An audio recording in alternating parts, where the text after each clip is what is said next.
Here's a photo I took of a green heron. And here's a photo of that same heron with its neck fully extended.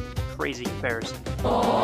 These birds, along with other herons and egrets, use their necks just like this, just like a snake, to catch their meals. Here's a video of this heron taking a nice scratch of its neck and then extending that neck fully. Also some photos, and as always, right before I show that, if you could drop a follow, I would appreciate that so much. Check this out.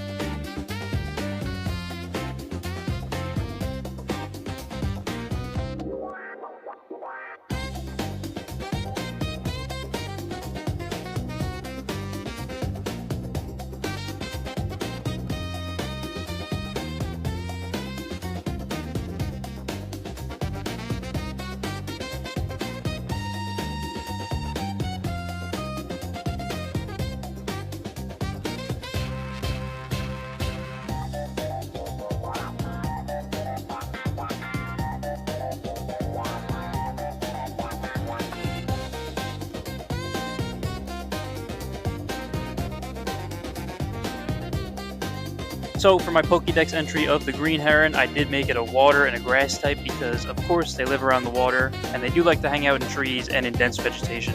Read more about them below. Thanks for watching.